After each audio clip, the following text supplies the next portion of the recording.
Muchos años después, frente al pelotón de fusilamiento, el coronel Aureliano Buendía había de recordar aquella tarde remota en que su padre lo llevó a conocer el hielo.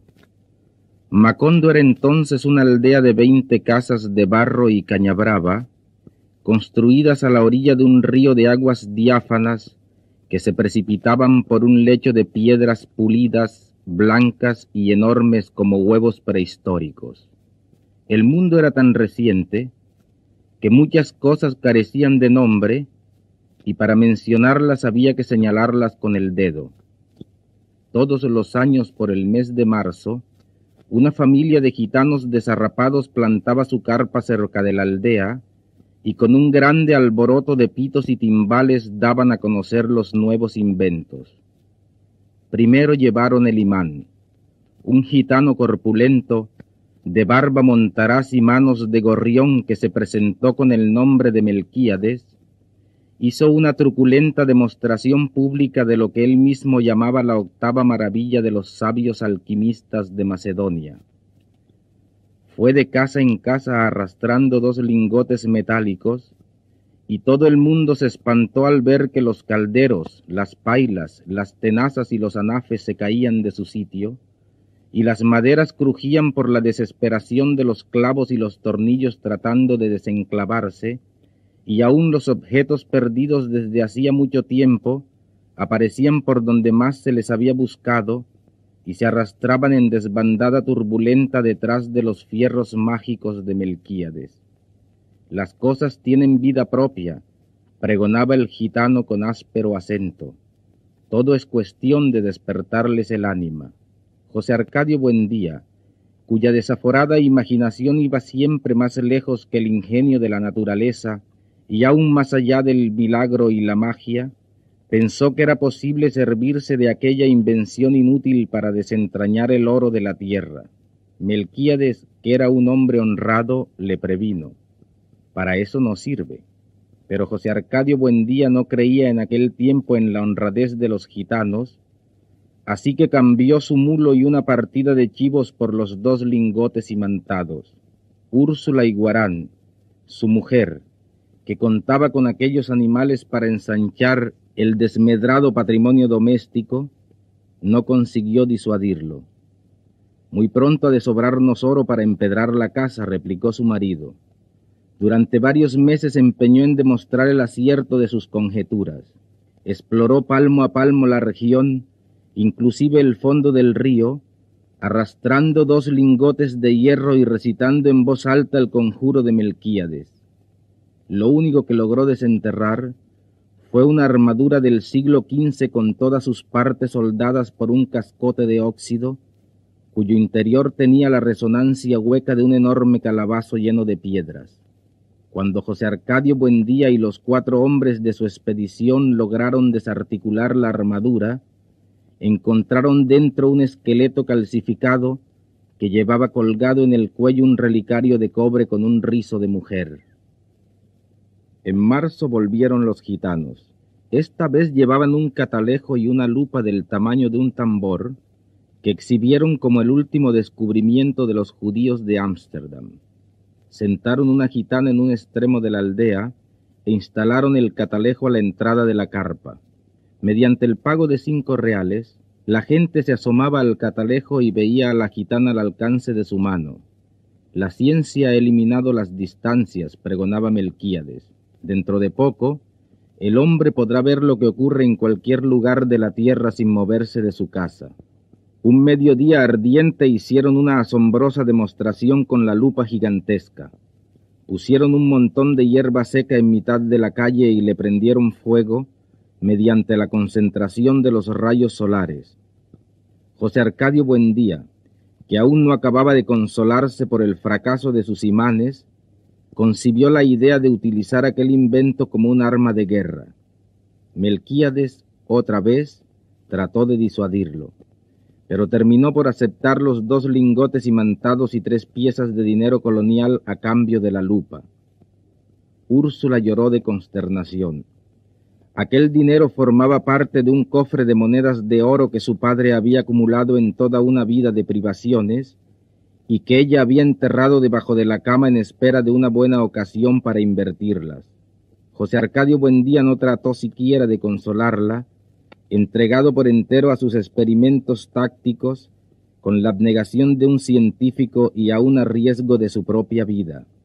Tratando de demostrar los efectos de la lupa en la tropa enemiga, se expuso él mismo a la concentración de los rayos solares y sufrió quemaduras que se convirtieron en úlceras y tardaron mucho tiempo en sanar.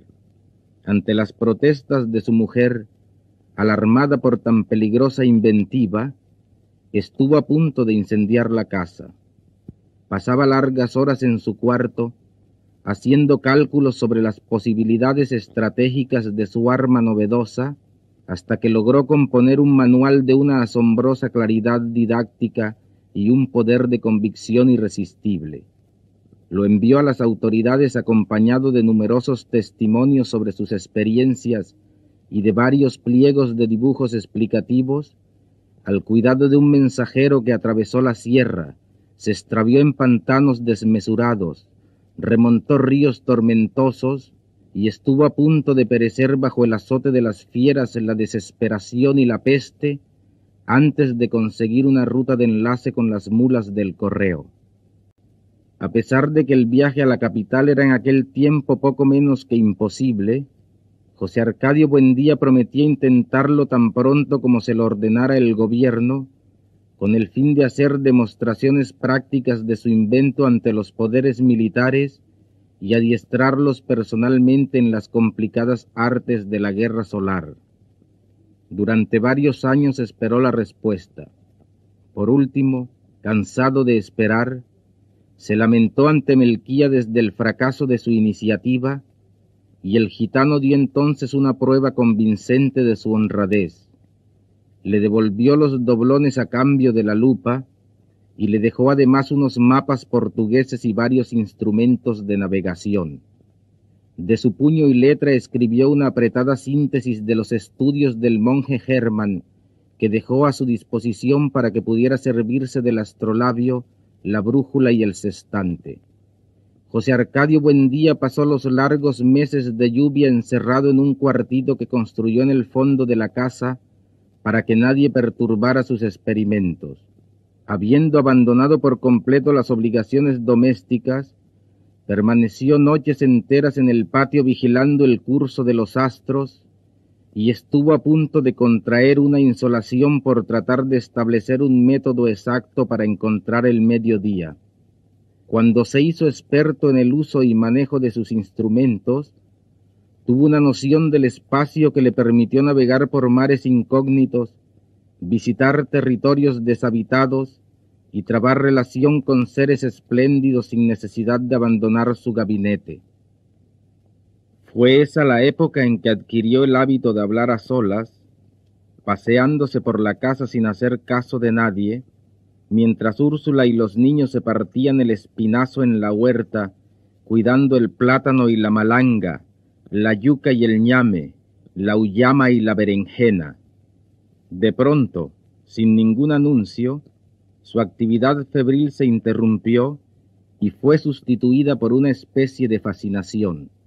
Estuvo varios días como hechizado, repitiéndose a sí mismo en voz baja un sartal de asombrosas conjeturas, sin dar crédito a su propio entendimiento.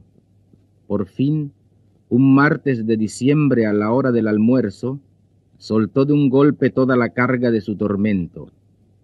Los niños habían de recordar por el resto de su vida la augusta solemnidad con que su padre se sentó a la cabecera de la mesa, temblando de fiebre, devastado por la prolongada vigilia y por el encono de su imaginación, y les reveló su descubrimiento.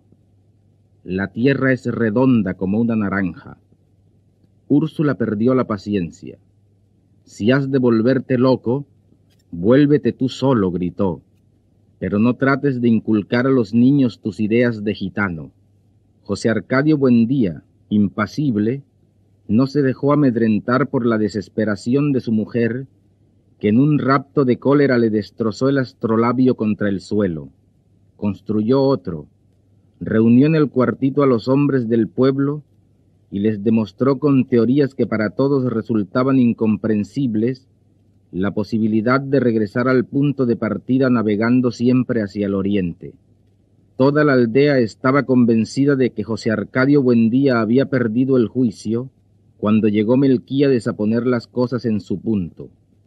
Exaltó en público la inteligencia de aquel hombre que por pura especulación astronómica había construido una teoría ya comprobada en la práctica, aunque desconocida hasta entonces en Macondo, y como una prueba de su admiración, le hizo un regalo que había de ejercer una influencia terminante en el futuro de la aldea, un laboratorio de alquimia.